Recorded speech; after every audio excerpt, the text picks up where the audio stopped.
What up? Y'all already know who it is. Your boy BoxTruck BJ. So I just got finished doing an oil change, changing a couple fuel filters, and I wish I would have thought about doing a video beforehand, but I'm kind of in a routine of doing this. Like, I done this several times already, so I just know that, hey, my truck need an oil change and everything, so I just do it. Next time I will record it and get the step by step so that y'all can see me doing this. But at the end of the day, it's different for each truck, maybe, right? This is an International 4300 Dual Star. I got a 2019 truck. All right, I got a Cummins motor, and I have an Allison for the transmission. All right, so let's get into what I did. And like I say, next time I got y'all, I'll show y'all how I'm doing this, because it's not that hard. All right, so when you look, first and foremost, you got two filters, right? This one is a larger filter. That's a fuel filter, and at the bottom of it, I don't know if y'all can see it, there's a white knob under that.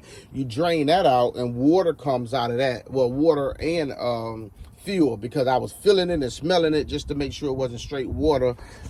Just being nosy, just seeing that, is it straight water?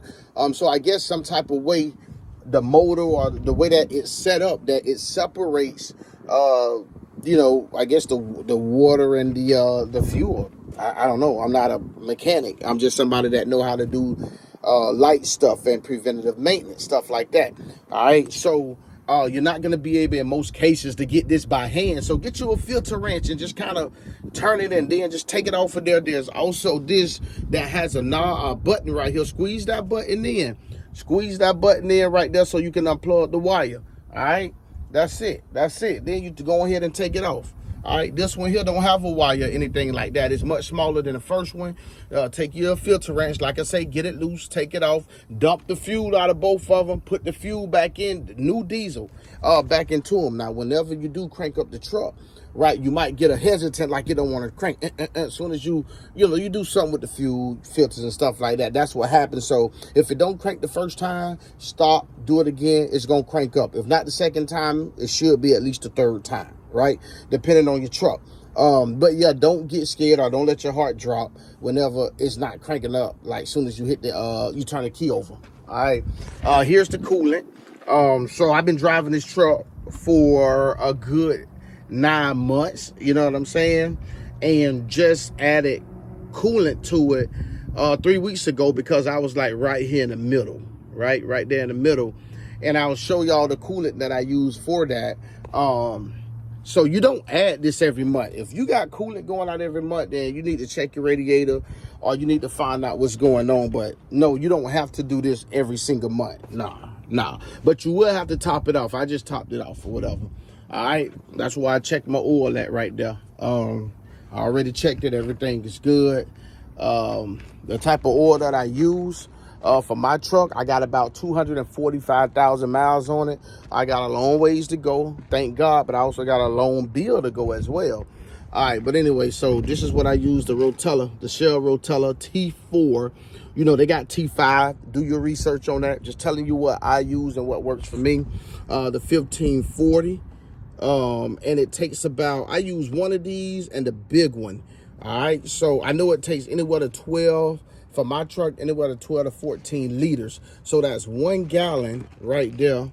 And I think the other one is, let me go see what the other one is, the big jug, how many gallons that is. It might be 2.5. There you go. So it is 2.5 gallons, 9.4 liters, 2.5 gallons. 9.4, and then I got 3.7 right here, so almost 13 liters. So that normally worked for me. This time maybe I got an oil leak, because I used 1 gallon and then I used the whole 2.5 gallon, and I still was off by a little bit when I checked the dipstick. So got to check for an oil leak, make sure I ain't got no major oil leak going on, man. What else? My oil filter is kind of difficult to get to. You're gonna have to be under the truck unless you want to take this off, and even if you take this whole thing off, it's still gonna be hard to get to. So it's so long that you can literally hold the bottom of it, just feel around. You still got to put oil in there. I'm talking about the oil filter now, not the fuel filter. You still gonna have to put some oil in there, because you don't want to put an empty oil filter on there then crank up. You don't want to take the chances of locking up the motor or nothing crazy like that. So make sure you fill it up. And then this is the trick. If you never did this before, I never changed the car oil. The thing is with that is, once you fill it up, you gotta wait. Wait there for 30 seconds, 20, 30 seconds, because it's going to start dissolving down.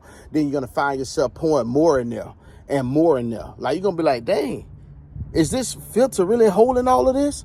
You know what I'm saying? So understand that you don't just fill it up and then do it. You got to wait a little while so that the oil can dissolve inside of the filter.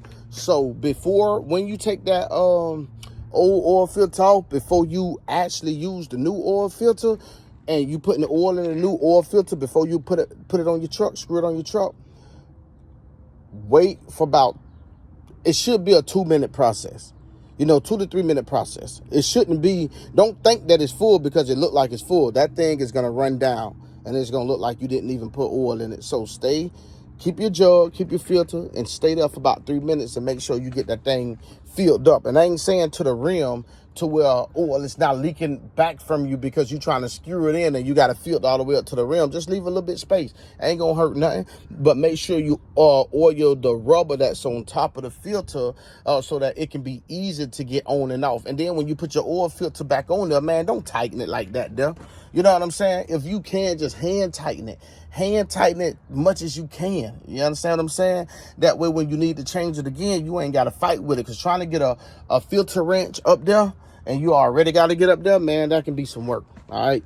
So here is the coolant that I use. Remember, I told y'all that I just topped it off, and you shouldn't be doing this every month with that coolant. All right. This is what I use. Got a good pick of that. Right. All right. The maintenance guy told me, the one that came and did my pressure valve or whatever you call it, when I broke down on the side of the road in Georgia on OTR.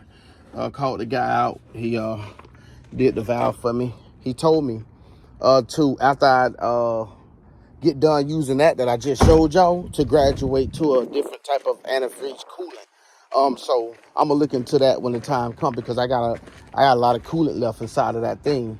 And like I said, this is my first time doing this in like 9 months. You know what I'm saying? So it'll be a while. But let me show y'all the pressure valve or whatever it is that he did. You see, it's brand new. That thing that cost me $700. He came out, installed it, put it on. He was like, yo, I could have got you for over $1,000 easy. I said, I know. I say, but God is good. You know what I'm saying?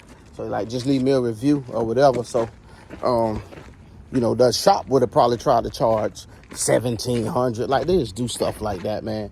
But if y'all can do like the basic stuff on y'all truck to prevent y'all self from spending a lot of money, man, I suggest you to do it, man. Like, I just did this oil change and, did my fuel filters. I know I just saved myself at least $400 or more. You know what I'm saying? So, it is what it is, man. So next time I will do step by step to show y'all, the process of changing this oil for people that need to see it done. All right, but anyway, man, your boy BoxTruck BJ, man. God bless y'all and keep trucking.